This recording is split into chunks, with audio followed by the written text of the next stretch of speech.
Zimbabwe's political environment is known to be hostile, and the situation even gets worse, particularly during the political period. And with the elections coming in a few months, we don't know if this could change, but we know that the opposition has embarked on a massive campaign heading towards the elections. And we don't know if this is the year that change will finally come for Zimbabweans. Like the Bible says, if there's hope for Israel, we don't know if there is hope for Zimbabwe. The show is Big Talk, and my name is Tinemimbo Chibagi.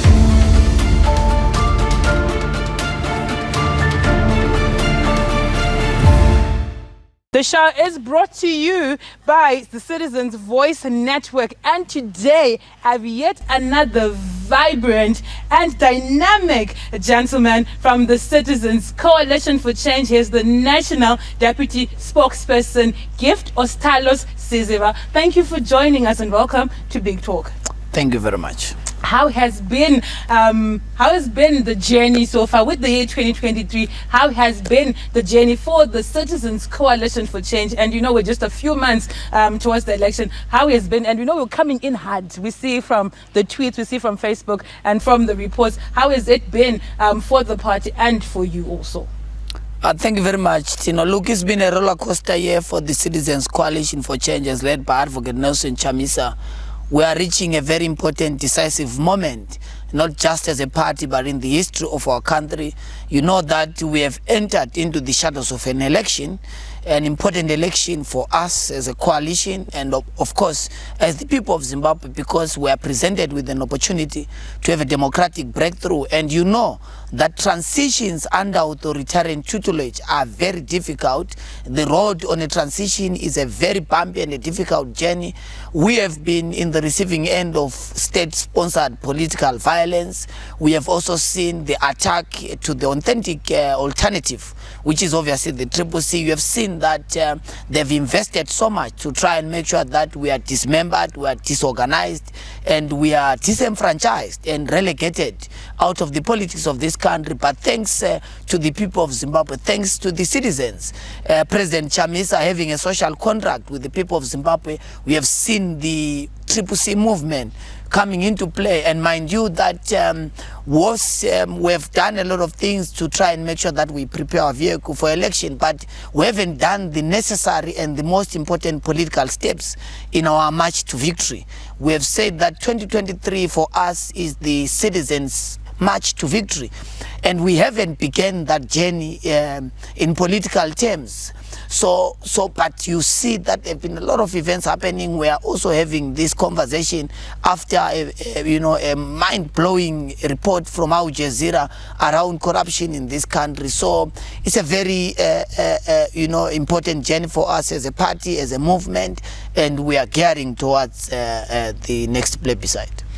Okay, I'll take my key note from his response was also the part where you mentioned the authentic alternative, and he had to bring in the Al Jazeera document, which has been trending. And I must say, Zimbabweans, the mixed feelings from Zimbabweans, some are frustrated, some I'm sure some got to know what they knew, but they didn't know to what extent things were happening. But then now they get to know. But then that's a story for another day. And the Zimbabwe Electoral Commission, the Electoral Board, and the nation concluded the delimitation exercise, which was to settle the idea of boundaries when it comes to wards and constituencies. And though so many comments came, I don't know about the flows. We'll not talk about the flows according to other whistleblowers that came with the delimitation report. But after the delimitation report and the delimitation exercise, what has been the party getting up to after the delimitation report? What has the Citizens Coalition for Change been getting up to?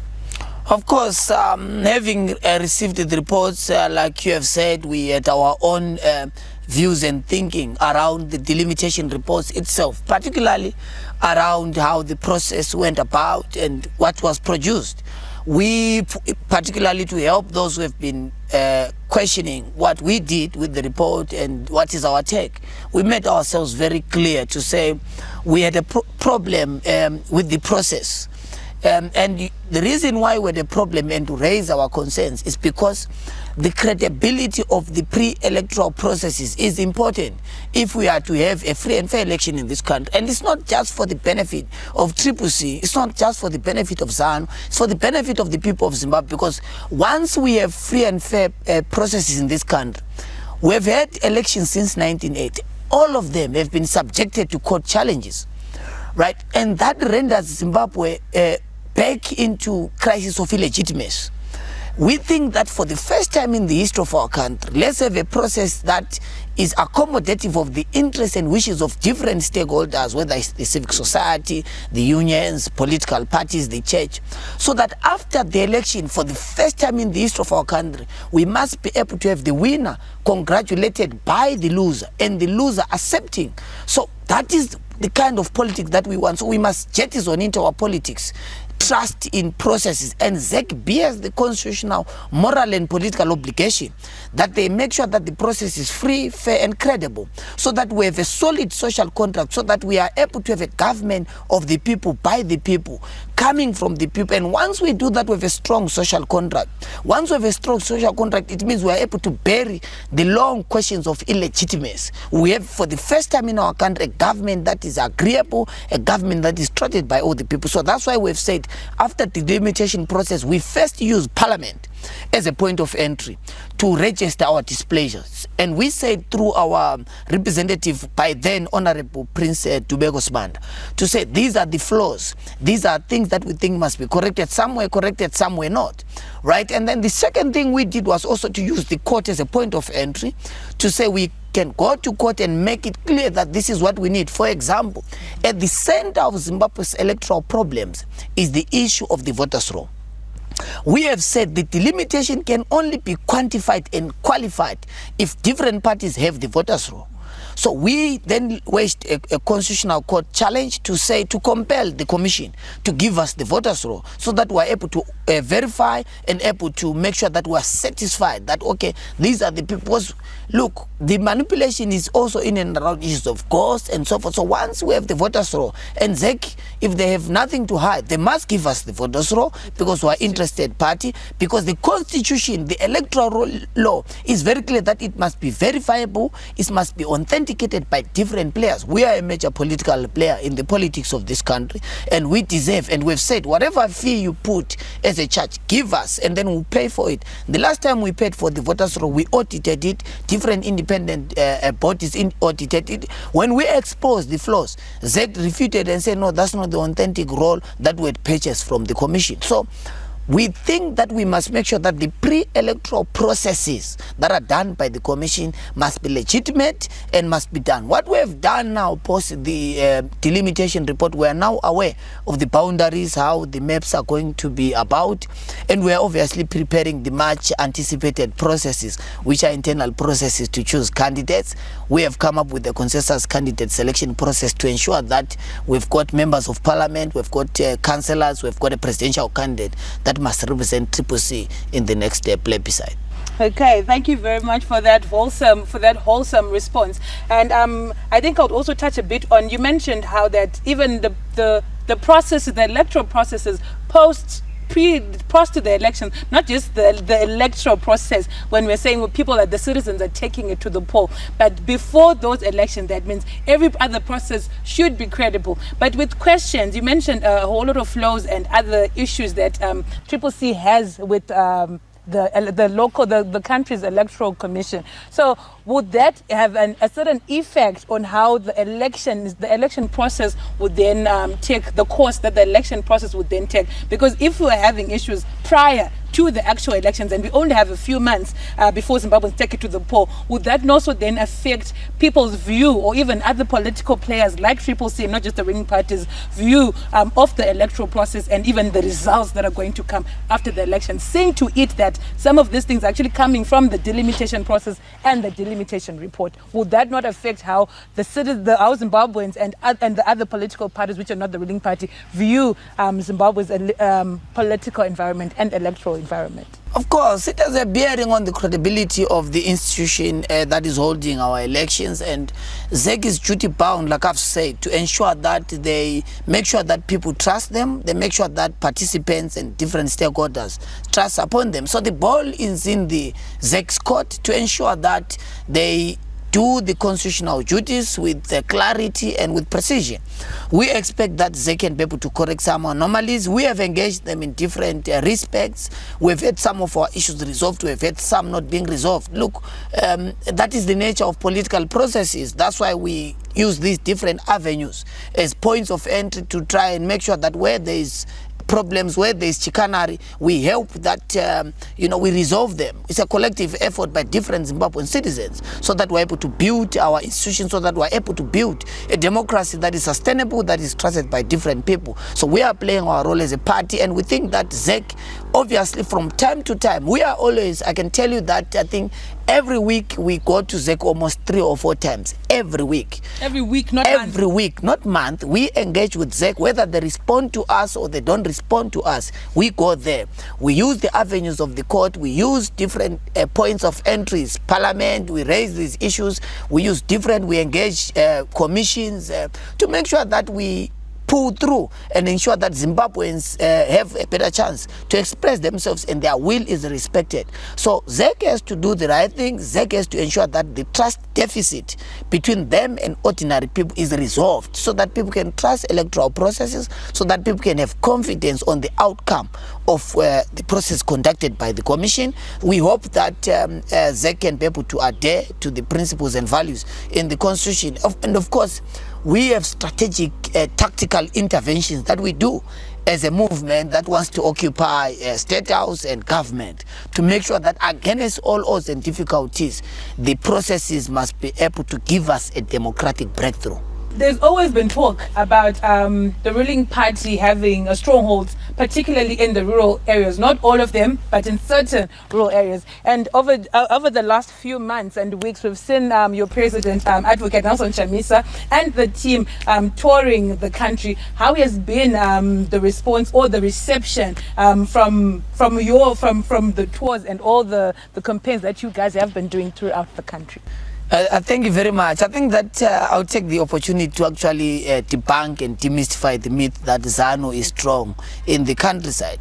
ZANU PF is a rejected political organization. It has expired in terms of its mandate from the people of Zimbabwe. People no longer trust the government. People no longer trust Mr. Mnangagwa. People don't trust ZANU PF. And I'll say this in respect of the following reasons. Number one, there was a research conducted by independent research institutions like MPOI.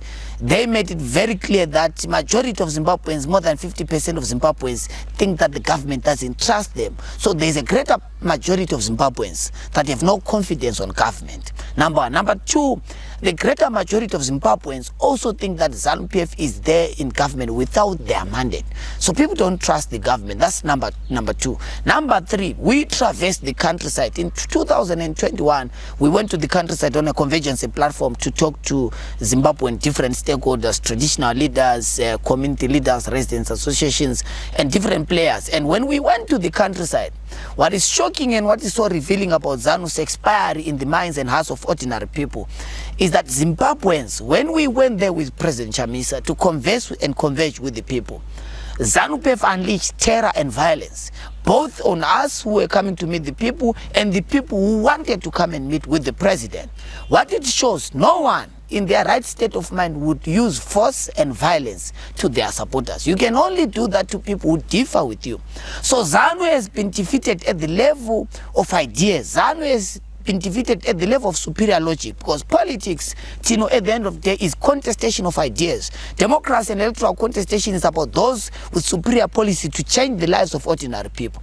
So ZANU under Mnangagwa, because it's a ruling establishment without ruling ideas. The difference between the so-called new dispensation and Mugabe's regime is that Mugabe's administration had a semblance of ideological clarity, and some semblance in their fascism and dictatorship that dominant ideas. You could tell that there is intellectual rigor at the center. At the present moment, there is no ruling idea. You ask ZANU PF that what is your dominant ideological disposition? You can't trace it because on one hand, Christopher Mtswanga, for example, will be talking about a socialist revolution, them having winning the revolution on Marxist-Leninist dispossession. Mthuli Ncube, on one hand, the government minister, will be pursuing a private sector-led economy. That's pure neoliberal right-wing politics. On one hand, they go to Europe, go to Brussels and say, we are open for business, we are pursuing a private sector-led economy, anyone wants to come and invest. But in the backyard here, they are mobilizing people on, scientific socialist narratives. So there is a clear disjuncture between ZANU PF and the academics or the academia or the intelligentsia that is supposed to be informing government. So that lack of ideological clarity, that lack of a dominant idea, that lack of a ruling idea is revealed by disconnected policies. If you see what Mthuli Ncube does, and if you see the reversals, you remember that a few months ago there was a disconnecting between what Mthuli Ncube had said, what government had said, and the RBZ. You also saw it recently with the sanctions issue, them saying one thing, government saying another. You have also seen the disconnecting between what George Charamba would say and Nick Mangwana. It's the lack of coherent ideological clarity at the center of government. So that is the foundational basis of the collapse of ZANU PF as a dominant political organization in our country. It has expired. It no longer have dominant ideas. It no longer have clarity of thought. So the lack of ideas come now is reflected with the lack of coherent policies. So when you don't have coherent policies, it means that people don't trust you. It's not just ordinary people, but it's business, right? If you saw that shaking what they do to the economy is because they pronounce one statutory instrument, reverse it tomorrow. It's because there is no dominant idea. There is no governing philosophy, to put it clear. So CCC as an alternative now has clarity in terms of what must be done. We think that Zimbabwe should be rescued through center-left politics. We think that Zimbabwe needs a social democratic developmental state anchored on the pillars of justice, freedom and solidarity. That is our belief. And at the end of it all, we think that all this must be putting citizens back at the center. So ideologically, CCC has clarity of thought. CCC thinks that if we do that, because without a dominant idea, you won't be able to have policies that are pro-people, policies that are pro the citizen. Because what has happened for the past 42 years is the relegation of ordinary people into the periphery, out of the center. Whereas in a democracy, it must be citizens at the center and government leaders at the periphery, because they are servants serving the people. But now what you see is a reverse. We are chefs, it's about us. You see them flaunting and trying to present an atmosphere that they are the messiahs of this country. It's the ordinary people that hire us, because we are the taxpayers. The government answers to us. But when we question government, what do? They fire tear gas. What do? They take you sellouts. But what we have seen in Al Jazeera right now is a clarity and answer, qualitatively and quantitatively, who are the sellouts in this country. Because we have argued as CCC that forget the political rhetoric that no, that one is a sellout, that one is a puppet. The Al Jazeera report is laying bare to all to see who are the puppets. Because this country is now being sold to anyone. This country is being looted hook, line and sinker, sold to any bidder, whether they are from the west or the east. You saw those guys. Those are white people. Those are not blacks. And those are people that are benefiting from the reserves. But what do? You see ordinary people, ZANU PF supporters, being told that no, this country is being destroyed by sanctions, this country is being destroyed by CCC. But we have seen bare these people that are looting the country. Honorable Scala is in prison, our change champion. He's in prison right now for a crime that he never committed. But Russia, we have said it very clear that if we can't deal with corruption in this country, it's going to be difficult to rescue this country. And we know that the culprits of corruption are those at the center. So they can't resolve the crisis of corruption. So what you see with ZAC and all these commissioners is just a mere PR game, not the people intended to deal with corruption in this country. In your ending, you mentioned Henrietta Rishawa's, like how people on social media tagged it, catch and release. We just mentioned Henrietta Rishawa because she's the one you mentioned in your comment. And then also versus the arrest and being held in custody of Job Sikala. So I'm sure this is some of the problems that you would, as CCC, you would say that these are the problems that we have as Zimbabwe, even as CCC and even as citizens of Zimbabwe at large. These are some of the problems that we have. But with this problem still happening 42 years on, and the no what do they call it? The resolutions, but are not yet being put in place by the electoral body and all the other political parties involved.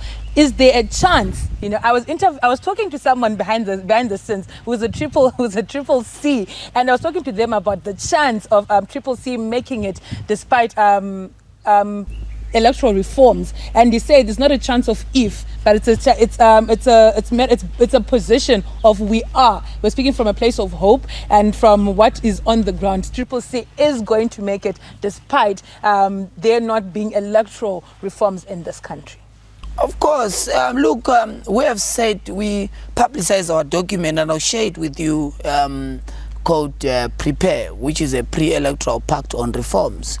There are deep fundamental reforms in this country which will take us years to resolve.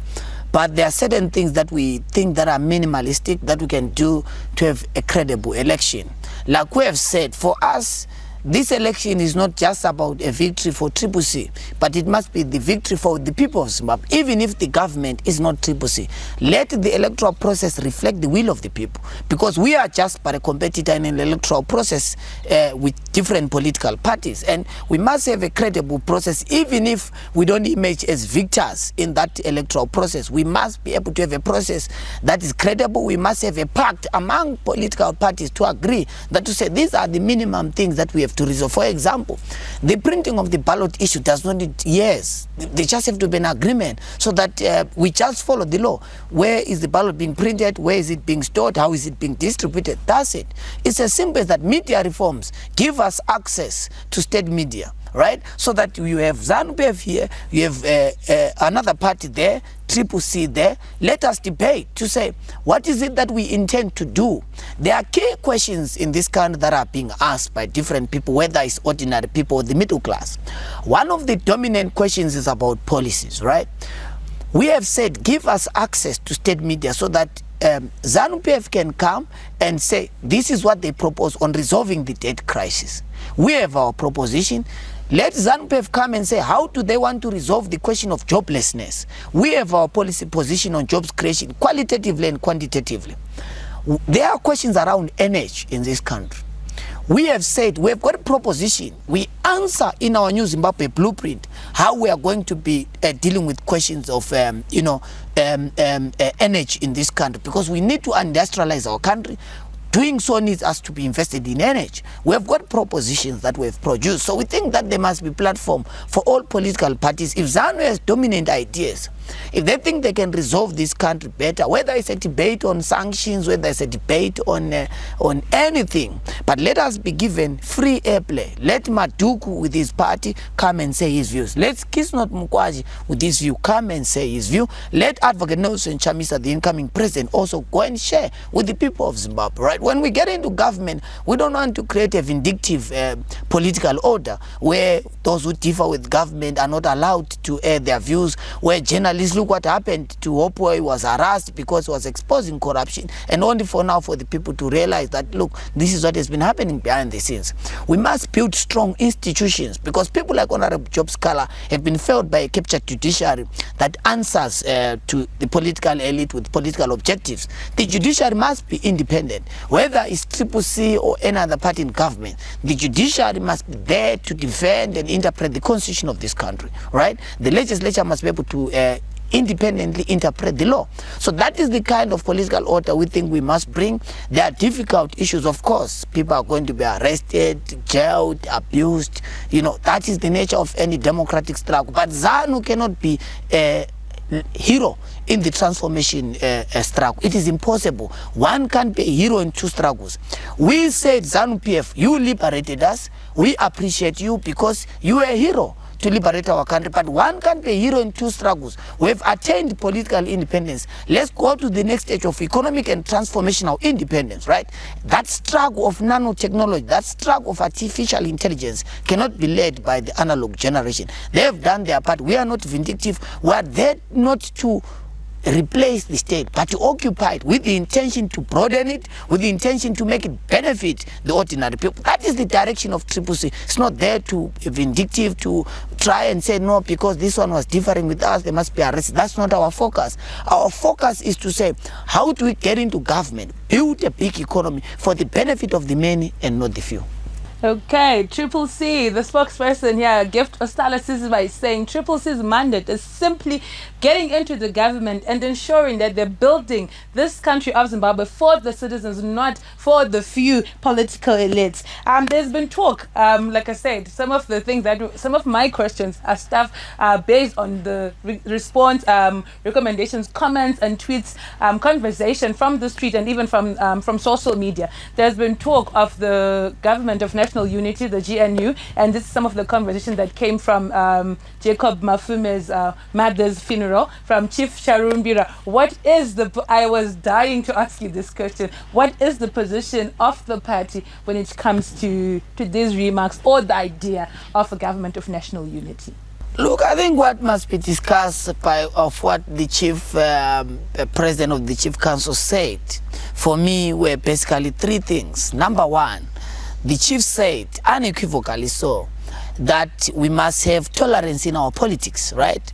Addressing all the chiefs that fall under his presidency and all the traditional leadership and all the people of Zimbabwe, that we must have elections where we differ at the level of ideas, where we're able to differ as brothers to build our country, because at the end of the day, we all bear our loyalty to the flag of Zimbabwe.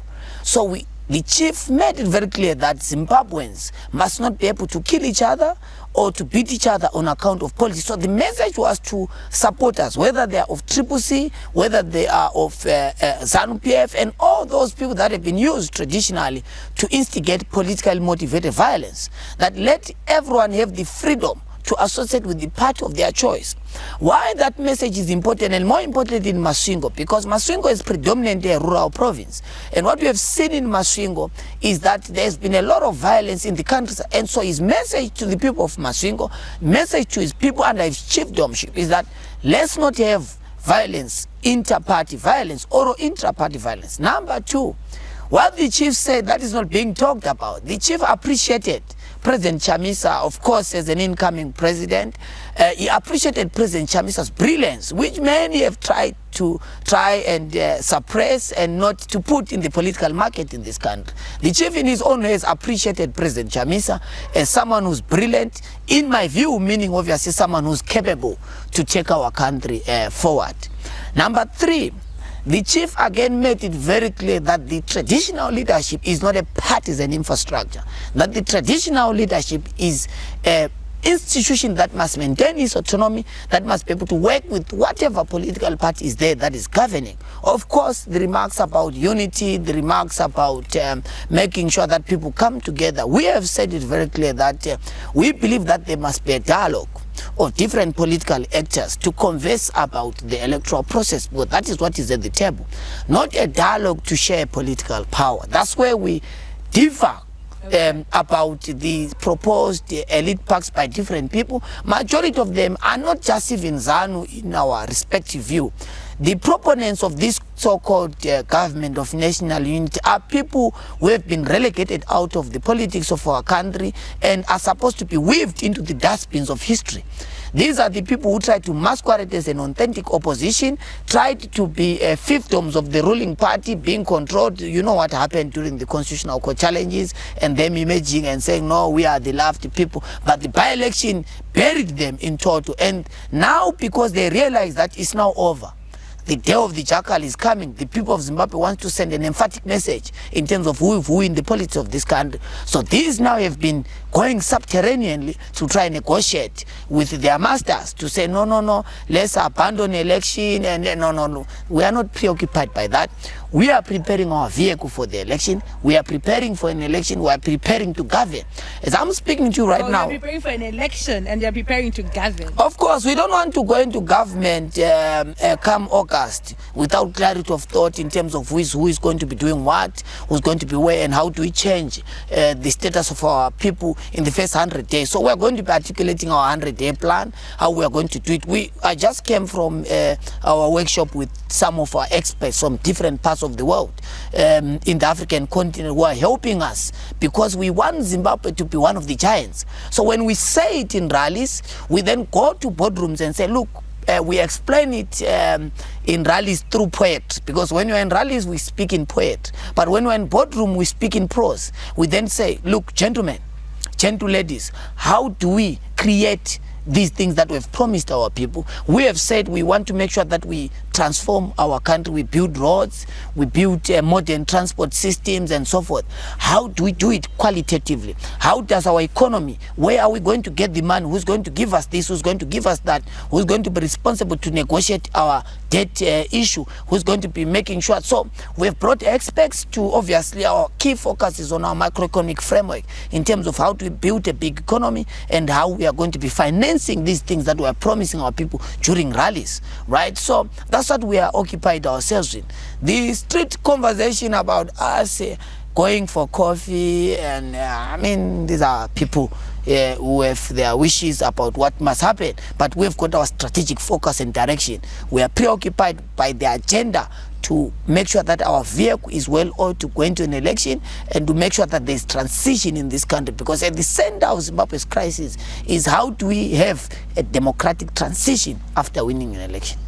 There you have it. Just in case you're some of the people who were wondering if CCC has the idea or is entertaining the idea of a government of national unity, Mr. Ostallos here has clarified that what they're focusing on, what they set their mind to do at the moment, is oiling the vehicle for the elections, and the oiling and making sure that they're ready to govern. These are the two things that the CCC, which is the Citizens Coalition for Change, is focusing on. And with that focus and getting ready to win the election and to govern, has the party set a criteria for candidates, for candidate selection as we're getting into the elections, be it for your councillors or for your members of parliament?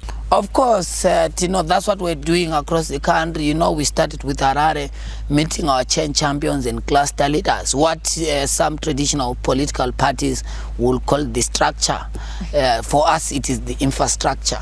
So we were meeting our organizers and drivers of the movement from below to converse about the process of selecting and electing people to represent the party. And one of the things that we're obviously talking about is our template, which we call the candidate selection process. This candidate selection process is going to be more democratic than ever. This candidate selection process is going to encompass not just members of our party, but different stakeholders in communities, because the yesteryear experience, has taught us that you might go into an election with councillors and candidates that does not reflect the will of the people in that particular area. And what happens is that there's a mismatch between our presidential candidate and council and parliamentary candidate. And when we don't have a supermajority in parliament as our strategic target, it means that it's going to be difficult for us to govern, because we are targeting a majority in parliament. So that's why we have to make sure that our candidates are people that are coming from the people, not from the leadership. The yesteryear experience is that there were people who were coming in being chosen by political elites because they have relationships with different leaders in the party, or having worked together, or having came from different struggles together.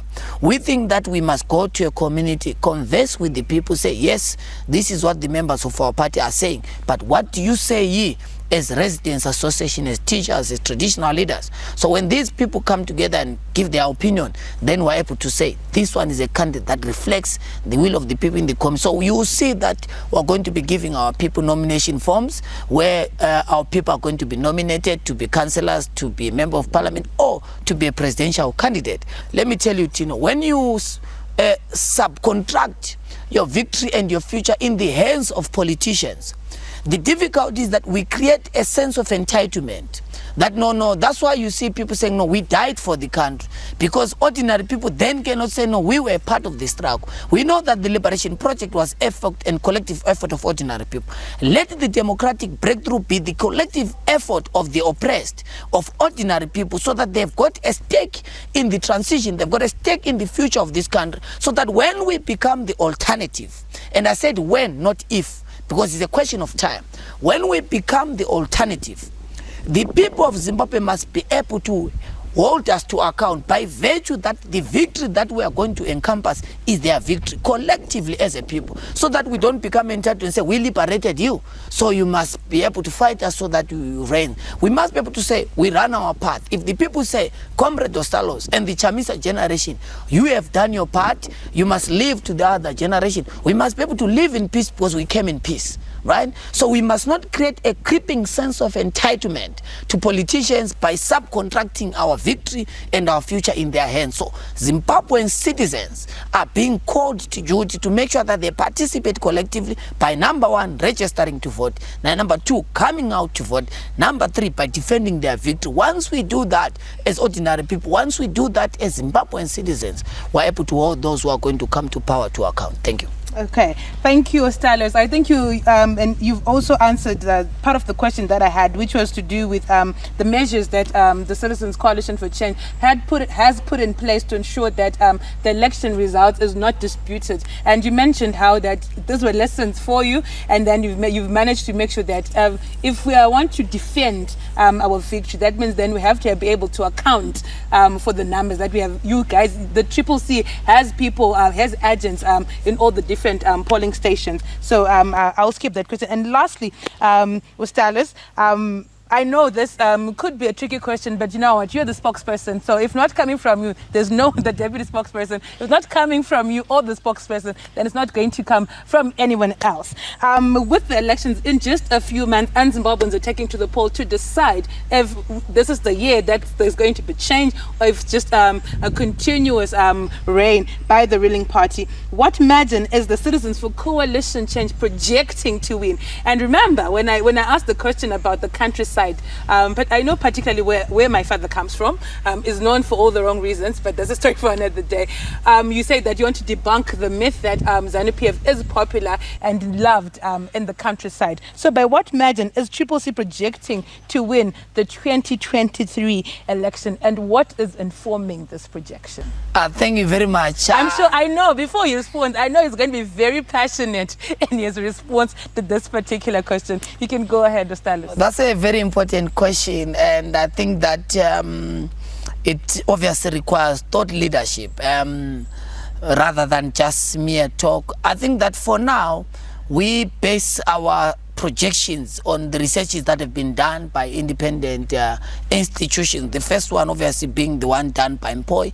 We think that we are going to win the presidency with more than what is required at law, you know, and be able to occupy the presidency. And then we think that our projections were going to win all the urban councils that are going to be up for grabs. And we think that we're going to get half of the rural district councils in this country. And we think that we are going to win the necessary parliamentary majority in the next election. That is actually now our focus. We've done massive work on the presidential campaign. We're now focusing on making sure that we win the parliamentary majority. To answer you in black and white, Tino, and of course you have got the honor to know this and the honors, because we haven't said it publicly. We're commissioning a report. Our research unit is actually doing a research as we speak to gather the feelings of the people, to gather the projections from different stakeholders, obviously registered voters. We are targeting different people in the countryside, in urban areas, so that we come up with the quantitative figure. So before we go into the election, we'll be having that quantitative figure. But for now, what we have are researches that have been done, even by regime itself. we know the researches that they've conducted and what they are predicting, and they are predicting a Chamisa victory and a CCC victory, and consequently a democratic breakthrough. So all these are informing our thinking in the boardrooms, but we're also commissioning our own research to try and have it in our own desk, that we're able to inform particularly our campaign, because where we are going to be going this time is not us waking up and saying the organizing department wants us to go to Binga because they like Binga. We are going to be doing programs informed by this research. So once the research is out, it's going to be given to our members and change champions across the country, and different organs that are going to be helping the party towards its democratic breakthrough. So we are going to be doing a more scientifically informed campaign rather than just something that comes from the air. So we are going to be informed in terms of why we should go to Binga and not Gokwe, why we should go to Nembuzia and not Kweru Eben. So all these are going to be informed by this research, and that research is going to be very important for us in the pre and the post election, so that we're able to evaluate our capacity to win and how our machinery that we've been building for the past 1 year is strong enough to give us a democratic breakthrough. So we've seen the yellow rallies, the yellow campaign with people in yellow at your rallies, and be it in urban Zimbabwe or in the countryside. How are you seeing to it? How are you accounting for those people, so that even when you do then the final push towards the elections, which are in a few months, those numbers, the yellow that we're seeing at these rallies, at your campaigns, are going to be, those numbers are going to make sense when it comes to the polls and when it comes to vote counting? How are you going to account for that? Because if you look at the ruling party, they can account for their members, and starting from cell to all the way up to the constituency. So how is the Citizens Coalition for Change tackling this, and how are you going to account for your numbers at these rallies and campaigns? How is this going to translate also into the numbers of the people? Is it going to also translate into victory for CCC? Well, thank you very much. That's an important question, and I think that for us, CCC, what we agreed on this time is that we have to count and measure our victory. And there has been a lot of half-baked intellectual submissions and intellectually dishonest debate about that no, ZANU PF is able to account for people in their cells, and these are the numbers. And you see them obviously through their newspaper, lying to Zimbabweans that because these are the cells that we have and so forth. We can be able to quantitatively prove to you that these are the numbers of people. What these people don't know, we have got what we call street point persons. What these people don't know is that we've got what we call household point persons, right? And for those who want to be questioning, we obviously don't want to be, saying a lot of things in terms of our strategic interventions. But what we have done this time is to making sure that, yes, there has been consensus by genuine Zimbabweans to say, how are we going to account for our victory? So the victory starts in-house. We are having an infrastructure that we are able to account for before the election. That's why I said we've commissioned the research to be able to look outside our movement, because inside our movement we're able to account how many people we have in this area, how many people we have, and we're able to say, if we go into an election, these are the approximate numbers that we might get in KwaZulu. But what we can't do is to publicize those numbers for the benefit of those who compete against us. But we are doing a more scientific organization of the party, an organization of the support base, so that we're able to account for the people that are with us and for the people that, as a baseline, these are the people that are going to vote for CCC. But beyond that, what we've also done, Tino, is to ensure that when we account for our people, this time, if you look at all the public meetings that we've done, we've made sure that we send an emphatic message and a call for Zimbabweans, particularly those who support our movement, to go and register to vote. Because it's not important and almost useless when you support CCC and don't vote, right? Because you might come to a rally and at the end of the day don't vote. And it's happening across political parties, particularly the majority that you see in ZANU PF rallies. They are there because of trinkets and trappings of ZANU PF, whether it's food, packets, soya beans, and a cup of rice and so forth, right? But the people that come to CCC rallies are authentic Zimbabweans who are eager for change.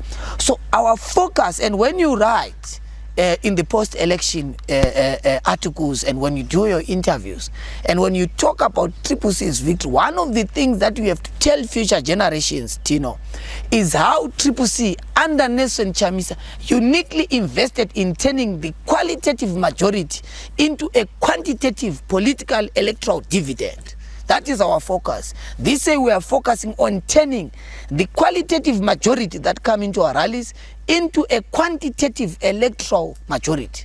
That is our focus. So we are focusing and make sure that everyone as a baseline in its assumption that supports Triple C must be able to go to the ballot and cast their vote. And that is going to be one of the major significant players on our victory in the next election. Okay, thank you very much, Ostallos. There you had it. If we didn't answer, if we didn't ask some of the questions that you had for Gift Ostallos Siziba or for the Citizens Coalition to Change, please put it in our comment section. Please retweet, tweet, and comment, share with other people. Just put them in our comment section, and we'll show maybe when he still has time in his busy schedule with the elections coming up, maybe we'll again bring him up on the big talk so that he can then answer those questions that we'll have for him and with regards to Citizens Coalition for Change. This was all we had for you on this episode of Big Talk. My name is Tinembo Chibagidi, and thank you very much, Ostallos, for taking time from your busy schedule to come and actually take this interview with me. It was a great honor to have you on the show today. Thank you very much, Tino. Okay, and so till we meet next time, don't forget to like, retweet, comment, share with your friends. Tell a friend to tell a friend. This was the Big Talk with Tinembo Chibagidi, and this is brought to you by Citizens Voice Network. Until we meet again for the next episode, it's goodbye for now.